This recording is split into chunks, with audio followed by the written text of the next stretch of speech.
آج بیٹھ جائیے تکلیف کے لیے معذرت۔ فلسطین کی بات میرے درمیان میں کی تھی، وہ بات کہیں اور چل گئی۔ آج فلسطین کے حالات یہ ہیں، واللہ اگر آپ ویڈیوز دیکھیں، اپنے بچوں کو اپنی جگہ پہ رکھیں۔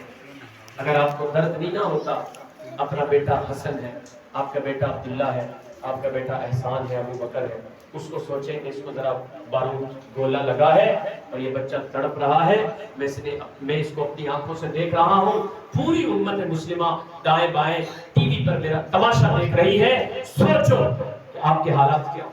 آج فلسطین کے ساتھ وہی کھیل کھیلا جا رہا ہے۔ نہ ترکی اس طرح سے آواز اٹھا رہا ہے، نہ سعودیہ جتنی طاقت ہے اس طرح سے آواز اٹھا رہا ہے، اور پاکستان کی اور 57 اسلامی ملکوں کی فوج اور اٹامک انرجی کے مالک اور پوری دنیا کو یہ دعویٰ کرنے والے لوگ کہ رشیا کا اسلحہ ہو، ہمارے ملک کی فوج ہو، ہم پوری دنیا کا مقابلہ کر سکتے ہیں۔ صرف یہ نعرے اور میزائل اور ٹینک، الزرار ٹینک، الخالد ٹینک اور غوری میزائل، شاہین میزائل، میرے محترم دوستو، یہ صرف تمہارا خون چوسنے کے لیے ہے، یا اپنے مسلمان بھائیوں کے تحفظ کے لیے نہیں ہے۔ آپ کو آواز بھی اٹھانا ہوگی۔ جو آواز اٹھا سکتا ہے وہ آواز اٹھائے۔ حدیث میں کیا آتا ہے؟ ظالم کا راستہ روکنے کے لیے اگر تمہیں اللہ نے ہاتھ کی قوت دی ہے، ہاتھ کی قوت سے روکو۔ فَإِن لَّمْ يَسْتَطِعْ فَبِلِسَانِهِ، اگر ہاتھ کی قوت سے نہیں روک سکتے تو زبان کی قوت سے روکو۔ فَإِن لَّمْ يَسْتَطِعْ فَبِقَلْبِهِ، اگر تم زبان کی طاقت سے نہیں روک سکتے پھر دل سے برا جانو۔ فرمایا وَذَلِكَ أَضْعَفُ الْإِيمَانِ۔ میرے محترم دوستو، اگر ہم فلسطین جا کر فلسطینی بھائیوں کی امداد فزیکلی نہیں کر سکتے، کیا ہم ان کے لیے دعائیں نہیں کر سکتے؟ کیا ہم ان کے لیے احتجاج ریکارڈ نہیں کرا سکتے؟ کیا پوری دنیا کو نفرت کا پیغام نہیں دے سکتے؟ کیا اپنے فلسطینی بھائیوں کے حق میں اپنا اظہار محبت کا عنوان نہیں دے سکتے؟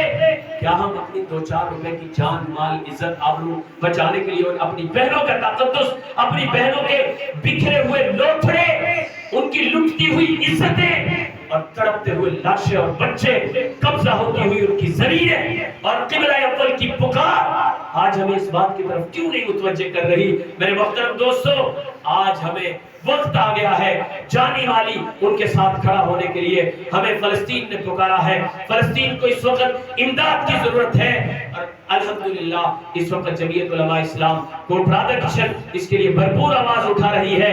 ہم نے اپنی تحصیل کی طرف سے 10 لاکھ روپے دینے کا اعلان کیا ہے۔ آپ بھائیوں کے تعاون سے ہم انشاءاللہ جلد یہ ٹارگٹ پورا کریں گے۔ تو آپ حضرات سے گزارش ہے، اپنے فلسطینی بھائیوں کے لیے اپنی جیب میں ہاتھ ڈالیے اور یہ مت دیکھیے اللہ کی قسم پیسے آنے جانے والے ہیں، لیکن تیرے فلسطین کی بہن بچ گئی، تیرے فلسطین کے بھائیوں کا اسرہ فراہم ہو گیا، کوئی ایک گولی بھی اسرائیل کے سینے پر جا کر لگی، تمہارا پیسہ اس میں شامل تھا۔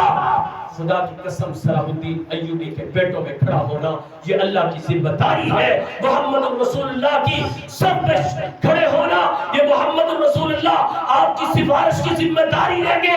مسلم امہ ایک طرف کھڑی ہوگی، ایک کمزور مسلمان خالد بن ولید کے ساتھ کھڑا ہوگا، ابو بکر کے ساتھ کھڑا ہوگا، فلسطینی مظلوم مسلمانوں کے ساتھ کھڑا ہوگا۔